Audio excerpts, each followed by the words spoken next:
Hari-hari terakhir kematian. Pada abad ke-21, manusia kemungkinan akan melakukan upaya serius menuju immortalitas. Perjuangan melawan usia tua dan kematian hanyalah kelanjutan dari perjuangan yang paling dibanggakan sepanjang zaman melawan kelaparan dan penyakit, dan memanifestasikan nilai tertinggi budaya kontemporer, nilai kehidupan manusia. Kita secara terus-menerus diingatkan bahwa kehidupan manusia adalah hal yang paling sakral di alam semesta. Setiap orang mengatakan ini. Para guru di sekolah, para politisi di parlemen, para pengacara di pengadilan, dan para aktor di panggung-panggung teater. Deklarasi Universal Hak-Hak Asasi Manusia yang diadopsi oleh PBB setelah Perang Dunia Kedua yang mungkin menjadi hal terdekat yang kita miliki menuju sebuah konstitusi global menyatakan bahwa hak untuk hidup adalah nilai paling fundamental kemanusiaan. Karena kematian jelas melanggar hak ini, maka kematian adalah kejahatan melawan kemanusiaan dan kita akan berperang habis-habisan untuk melawannya.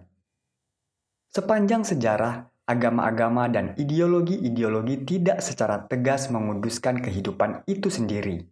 Mereka selalu menyakralkan sesuatu yang di atas atau di luar eksistensi duniawi, dan karenanya cukup toleran pada kematian. Malah sebagian dari mereka mengagungkan malaikat maut. Karena Kristen, Islam, dan Hindu menegaskan bahwa makna eksistensi kita bergantung pada nasib kita di akhirat. Mereka memandang kematian adalah bagian vital dan positif dari dunia. Manusia mati karena Tuhan menetapkannya, dan waktu kematian mereka adalah pengalaman metafisik sakral yang syarat makna. Ketika seorang manusia mendekati embusan nafas terakhirnya, itulah saatnya untuk memanggil pendeta, rabi, atau dukun untuk menitahkan keseimbangan kehidupan dan memegang teguh peran sejati seseorang di alam semesta.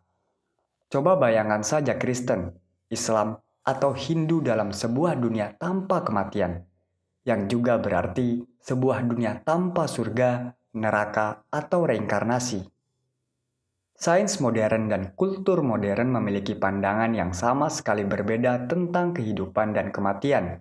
Mereka tidak menganggap kematian sebagai sebuah misteri metafisik, dan sudah pasti mereka tidak memandang kematian sebagai sumber makna kehidupan.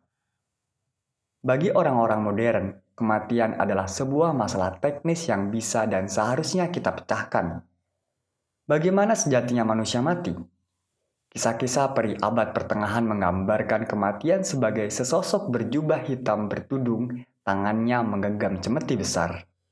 Seorang manusia menjalani kehidupannya, takut dengan hal ini itu, berlari ke sana kemari, ketika tiba-tiba malaikat maut muncul di hadapannya, menepuk pundak dengan jari kurusnya dan berkata, "Ayo!" Dan orang itu merajuk, "Jangan, tolong, tunggu setahun lagi. Sebulan, sehari." Namun, sosok bertudung itu mendesis, "Tidak, kau harus ikut sekarang." Dan begitulah kita mati. Tetapi dalam realitas, manusia tidak mati karena sosok jubah hitam bertudung menepuk pundaknya, karena Tuhan menetapkannya, atau karena mortalitas adalah bagian esensial dari rencana kosmis. Manusia selalu mati karena suatu kesalahan teknis. Jantung berhenti memompa darah, arteri utama tersumbat oleh timbunan lemak, sel-sel kanker menyebar di hati, kuman berbiak di paru-paru. Lalu apa yang menjadi penyebab dari semua masalah teknis itu? Masalah-masalah teknis lainnya. Jantung berhenti memompa darah karena tidak cukup oksigen yang mencapai otot jantung. Sel kanker menyebar karena mutasi genetik tiba-tiba menulis ulang instruksi mereka. Kuman menghuni paru-paru karena seseorang bersin di kereta api bawah tanah. Tidak ada yang metafisik dalam hal ini. Semuanya adalah masalah teknis. Dan setiap masalah teknis memiliki solusi teknis. Kita tidak perlu menunggu kehidupan kedua dalam rangka mengatasi kematian. Sekumpulan manusia nyentrik di lab bisa melakukannya. Jika secara tradisional kematian menjadi keahlian para pendeta dan teolog, kini para insinyur mengambil alihnya. Kita bisa membunuh sel-sel kanker dengan kemoterapi atau robot nano. Kita bisa menumpas kuman dalam paru-paru dengan antibiotik. Jika jantung berhenti memompa, kita bisa menghidupkannya kembali dengan obat dan kejut listrik. Dan jika itu tidak berhasil, kita bisa mencangkokkan jantung baru. Benar, saat ini kita belum punya solusi-solusi atas semua masalah teknis. Namun, inilah alasan persisnya kita menginvestasikan banyak waktu dan uang dalam meneliti kanker, kuman, genetika, dan teknologi nano. Bahkan orang-orang biasa yang tidak terlibat dalam riset saintifik sudah terbiasa berpikir tentang kematian sebagai masalah teknis. Ketika seorang perempuan datang ke dokter dan bertanya, "Dokter, apa yang terjadi pada saya?" Dokter kemungkinan mengatakan, "Anda terserang flu," atau "Anda terkena tuberkulosis," atau "Anda terjangkit kanker." Namun dokter itu tidak akan pernah mengatakan, "Anda terkena kematian." Dan kita semua memiliki pemahaman bahwa flu, tuberkulosis, dan kanker adalah masalah-masalah teknis yang suatu hari nanti kita mungkin akan menemukan solusi-solusi teknisnya. Sekalipun orang mati dalam badai, kecelakaan mobil, atau perang, kita cenderung memandangnya sebagai kegagalan teknis yang bisa dan seharusnya dicegah. Kalau saja pemerintah menjalankan kebijakan yang lebih baik, seandainya pemerintah kota melakukan tugasnya dengan benar, dan seandainya panglima militer mengambil keputusan yang lebih bijaksana, kematian seharusnya bisa dihindarkan. Kematian sudah menjadi dan hampir otomatis alasan gugatan hukum dan investigasi. Mengapa mereka sampai mati? Seseorang di suatu tempat pasti membuat kekacauan. Mayoritas ilmuwan, dokter, dan sarjana masih menjaga jarak dari impian akan immortalitas yang belakangan marak. Mereka mengklaim hanya berusaha mengatasi masalah teknis tertentu yang ini atau yang itu. Namun karena usia tua dan kematian bukanlah akibat dari apa-apa selain masalah teknis tertentu, tidak bisa ditentukan dokter dan ilmuwan mana yang akan berhenti dan mendeklarasikan. Sejauh ini dan tidak ada jalan lain, kita telah mengatasi tuberkulosis dan kanker, tetapi kita tidak akan mampu mengangkat jari untuk memerangi Alzheimer. Orang-orang bisa terus sekarat karena itu. Deklarasi Universal Hak-Hak Asasi Manusia tidak menyatakan bahwa manusia punya hak untuk hidup sampai usia 90 tahun. Deklarasi itu menyatakan bahwa setiap manusia punya hak untuk hidup. Titik. Hal itu sama sekali tidak dibatasi oleh tanggal kadaluarsa. Karena itu, minoritas ilmuwan dan pemikir yang terus bertambah jumlahnya berbicara lebih terbuka dewasa ini dan menyatakan bahwa misi andalan sains modern adalah mengalahkan kematian dan memberi manusia usia muda abadi.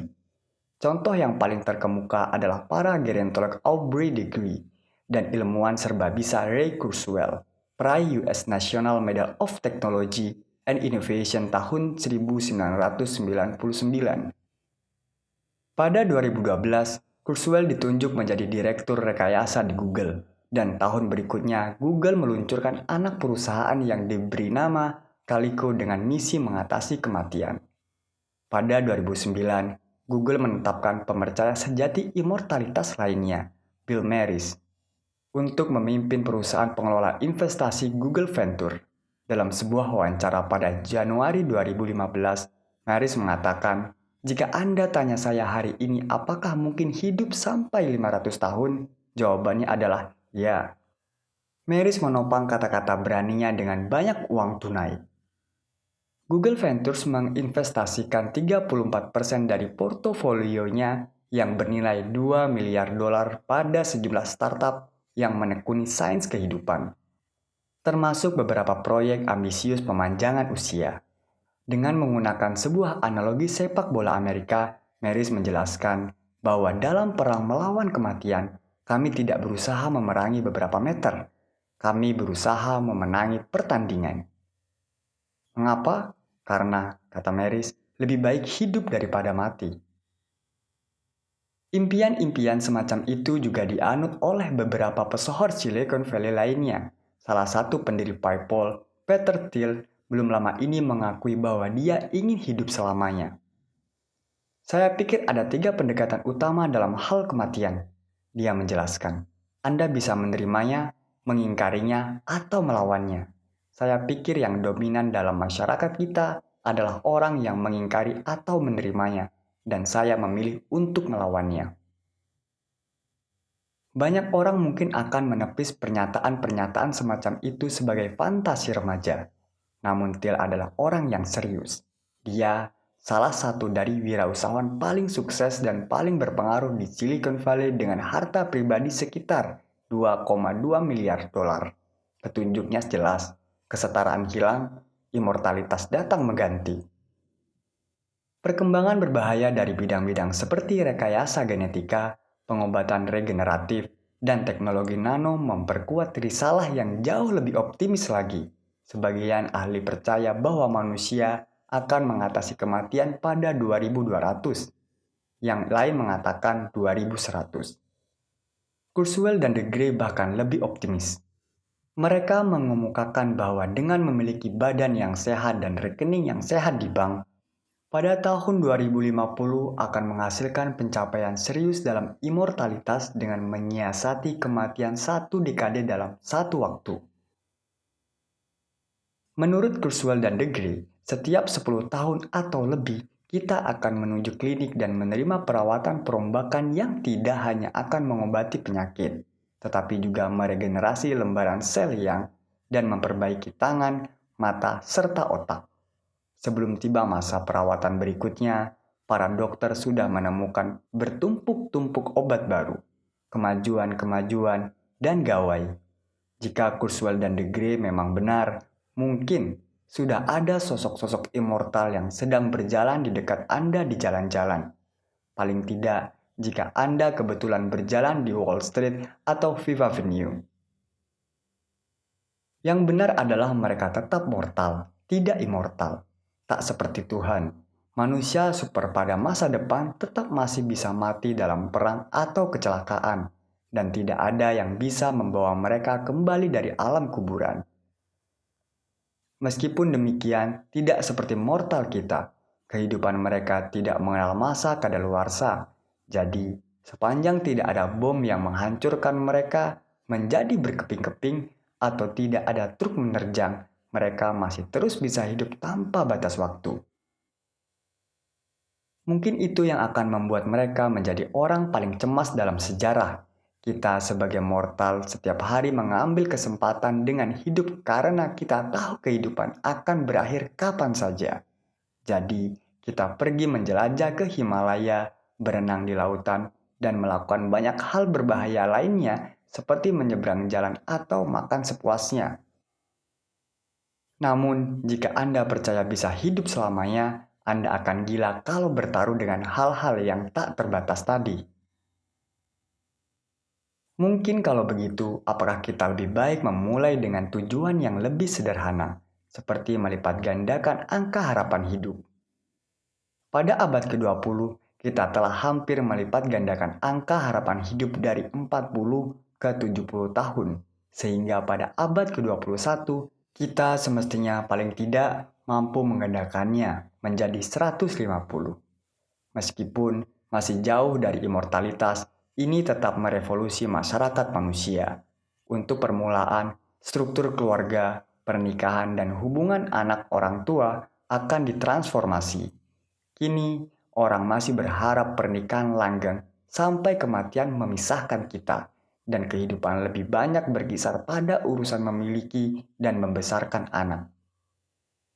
Kini coba bayangkan seseorang dengan masa kehidupan 150 tahun, menikah pada usia 40 tahun. Dia masih punya 110 tahun untuk dijalani. Apakah realistis untuk berharap pernikahannya berlangsung selama 110 tahun? Bahkan kaum fundamentalis Katolik pun mungkin menolaknya.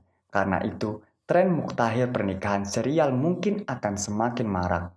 Membesarkan 2 anak pada usia 40 tahun, saat usianya mencapai 120, ia hanya akan punya kenangan samar-samar tentang tahun-tahun membesarkan mereka. Episode yang kecil dalam kehidupan panjangnya. Sulit untuk membayangkan. bagaimana jenis baru hubungan orang tua anak akan berkembang dalam keadaan seperti itu. Atau bayangkan karir profesional. Kini kita asumsikan bahwa Anda mempelajari sebuah profesi pada usia remaja atau 20-an, kemudian menghabiskan sisa hidup Anda di barisan kerja. Anda jelas mempelajari hal-hal baru, bahkan pada usia 40-an dan 50-an. Tetapi hidup umumnya terbagi menjadi periode belajar diikuti periode kerja. Kalau Anda hidup terus sampai 150 tahun, itu tak akan bisa berlaku, terutama dalam sebuah dunia yang terus-menerus diguncang teknologi-teknologi baru. Orang-orang akan punya karir yang lebih panjang dan harus menemukan diri lagi dan lagi, bahkan pada usia 90 tahun.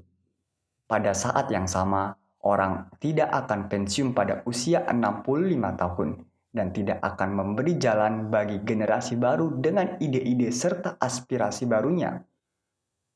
Ingat kata-kata masyhur fisikawan Max Planck bahwa sains mendahului sebuah pemakaman dalam satu waktu. Maksudnya, hanya ketika satu generasi berlalu, teori-teori baru punya kesempatan untuk membersihkan teori lama. Ini tidak hanya berlaku pada sains. Pikirkan sesaat tentang tempat kerja Anda. Tak peduli Anda seorang cendekiawan, wartawan, juru masak, atau pemain sepak bola. Bagaimana Anda merasa jika bos Anda berusia 120 tahun dan ide-idenya dibentuk ketika Victoria masih menjadi ratu? Dan dia tampaknya akan tetap menjadi bos Anda selama beberapa dekade lagi. Dalam dunia politik, akibatnya bahkan bisa lebih parah. Apakah Anda mau Putin tetap berkuasa 90 tahun lagi? Kalau dipikir-pikir lagi, jika orang hidup sampai 150 tahun, maka pada 2016, Stalin masih menguasai Moskow, menguat pada usia 138 tahun. Ketua Mao akan masih berusia tengah baya 123 tahun, dan Putri Elizabeth akan duduk anteng menanti saat untuk mewarisi tahta dari George VI yang berusia 121 tahun. Putranya Charles tidak akan mendapat giliran sampai tahun 2076. Kembali ke alam kenyataan, masih sangat jauh dari pasti apakah risalah Kurzweil dan De Grey akan terwujud pada 2050 atau 2100. Pandangan saya sendiri adalah bahwa harapan-harapan untuk usia muda abadi pada abad ke-21 adalah prematur. Dan siapapun yang mempercayainya terlalu serius akan sangat kecewa. Memang tidak mudah untuk hidup dengan mengetahui bahwa Anda akan mati. Tetapi bahkan lebih sulit lagi untuk percaya pada immortalitas dan kemudian terbukti salah. Meskipun rata-rata harapan hidup sudah berlipat ganda pada 100 tahun terakhir, tak ada alasan untuk meramalkan dan menyimpulkan bahwa kita bisa menggandakannya untuk sampai 150 tahun pada abad mendatang.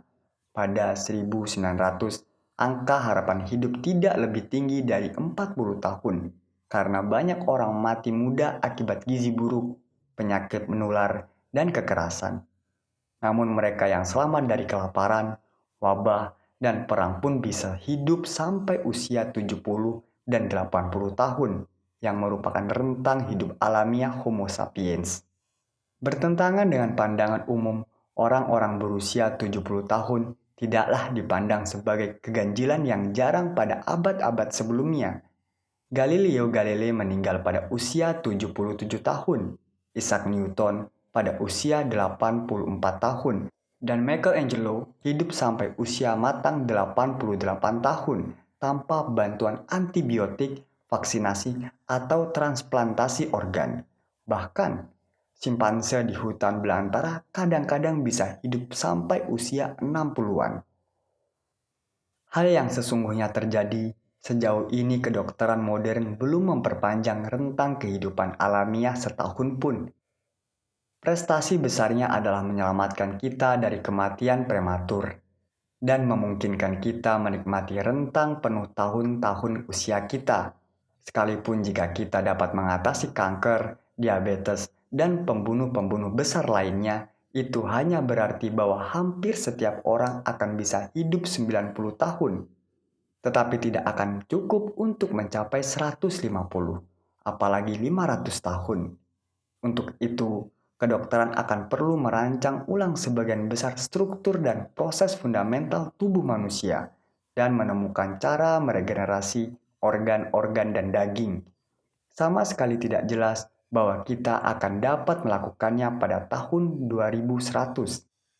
Tetapi bagaimanapun, setiap usaha yang gagal untuk mengatasi kematian akan membawa selangkah lebih dekat pada target, dan itu akan mengilhami harapan-harapan yang lebih besar serta mendorong orang untuk melakukan upaya yang lebih besar lagi. Meskipun Calico milik Google mungkin tidak akan mengatasi kematian tepat waktu untuk membuat pendiri Google, Sergey Brin dan Larry Page, menjadi immortal, upaya itu sangat mungkin dapat menghasilkan penemuan-penemuan signifikan di bidang biosel, kedokteran genetika, dan kesehatan manusia. Karena itu, generasi berikutnya orang-orang Google bisa memulai serangan mereka pada kematian dari posisi-posisi yang lebih baik. Para ilmuwan yang meneriakan immortalitas seperti anak lelaki yang berteriak, "Ada serigala!" Cepat atau lambat, serigala akan benar-benar datang. Karena itu, sekalipun jika kita tidak mencapai immortalitas pada masa kita, perang melawan kematian tampaknya masih akan menjadi proyek-proyek ambisius pada abad mendatang. Ketika Anda memperhitungkan keyakinan kita akan kesakralan hidup manusia, coba tambahkan dinamika kemapanan saintifik dan tempatkan di puncaknya kebutuhan ekonomi kapitalis. Perang tak kenal lelah melawan kematian tampaknya memang tak terhindarkan. Komitmen ideologis kita pada kehidupan manusia tidak akan pernah membuat kita begitu saja menerima kematian manusia. Sepanjang orang mati karena sesuatu, maka kita akan terus berusaha untuk mengatasinya. Kemapanan saintifik dan ekonomi kapitalis akan dengan penuh sukacita menyokong perjuangan ini. Sebagian besar ilmuwan dan bankir tidak peduli apa yang mereka kerjakan, sepanjang ia memberi mereka peluang menghasilkan penemuan-penemuan baru dan menghasilkan keuntungan. Bisakah orang membayangkan tantangan-tantangan saintifik yang lebih menceriakan dibandingkan dengan mengakali kematian? Atau pasar yang lebih menjanjikan ketimbang pasar usia muda abadi? Jika Anda usia di atas 40 tahun, pejamkan mata sejenak dan coba mengingat tubuh Anda pada usia 25. Bukan hanya tampilannya, melainkan juga rasanya. Jika Anda bisa mendapatkan tubuh itu lagi, berapa banyak Anda bersedia membayar? Tak diragukan lagi, sebagian orang akan dengan bahagia menepis peluang itu. Tetapi sebagian pelanggan akan membayar berapapun untuk mendapatkannya sehingga menciptakan peluang pasar yang nyaris tak terbatas. Jika semua itu tak cukup, ketakutan pada kematian yang sudah tertanam pada sebagian besar manusia akan memberi perang melawan kematian momentum yang sangat menarik. Sepanjang orang berasumsi bahwa kematian tak terelakkan, mereka melatih diri dari usia dini untuk menekan hasrat hidup selamanya, atau memanfaatkannya untuk tujuan-tujuan substitusi, pengganti dari kehidupan abadi. Orang ingin hidup selamanya sehingga mereka mengarang simfoni immortal. Mereka memburu kejayaan abadi dalam perang, atau bahkan mengorbankan kehidupan agar ruh mereka menikmati kebahagiaan abadi di surga. Bagian besar dari kreativitas artistik, komitmen politika, dan kesalehan religius kita digerakkan oleh ketakutan pada kematian. Woody Allen yang meraih karir cemerlang dari ketakutan pada kematian pernah ditanya apakah dia berharap hidup selamanya di layar perak. Allen menjawab bahwa saya lebih baik hidup di apartemen saya. Dia melanjutkan bahwa saya tidak ingin mencapai immortalitas melalui karya saya. Saya ingin mencapainya dengan tidak mati. Kejayaan abadi, upacara-upacara peringatan kebangsaan, dan impian-impian surga adalah substitusi paling buruk untuk apa yang diinginkan oleh manusia seperti Allen, tidak mati. Begitu orang berpikir dengan atau tanpa alasan yang bagus, bahwa mereka punya kesempatan serius untuk mengelak dari kematian, hasrat untuk hidup pasti akan menolak untuk menghela kereta riot seni, ideologi, dan agama, dan akan melesat maju seperti salju longsor.